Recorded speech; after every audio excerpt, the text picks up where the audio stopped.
This may not be a controversial statement these days, but I personally find it quite difficult to feel sorry for politicians. Their job is honestly incredible. If you're an MP, what are your performance expectations? Don't be notably worse than Chris Bishop. What are the KPIs? Show up for a vote occasionally if you don't have anything else on. Sure, the application process is admittedly difficult.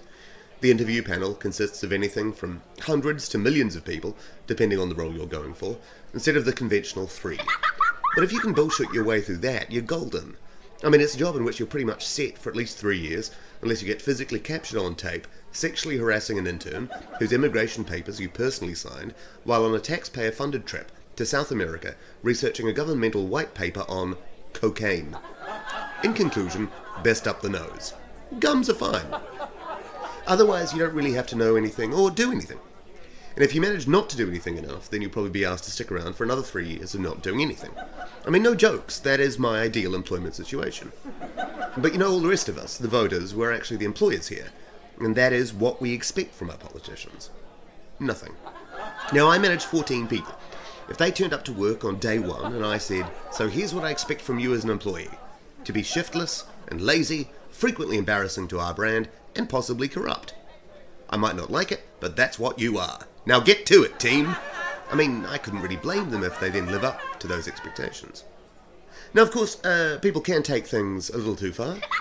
If someone moves from being possibly corrupt to literally stealing a dead baby's identity to obtain a false passport, yes, that actually happened, a guy called David Garrett, then even chilled-out entertainers such as ourselves might need to call in human resources.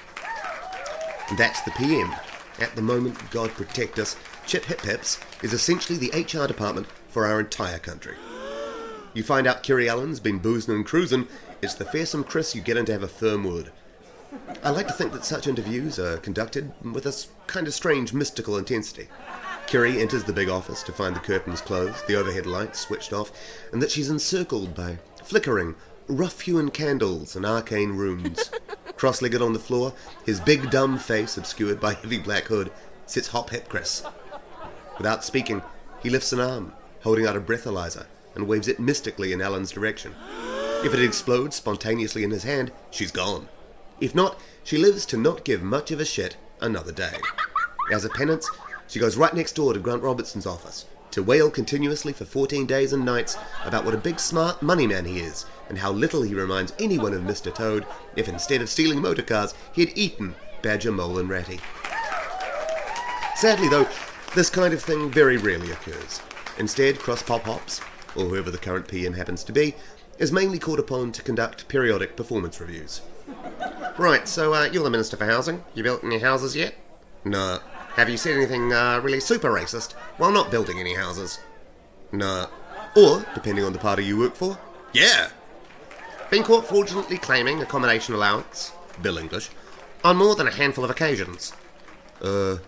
What's a handful? 5. No.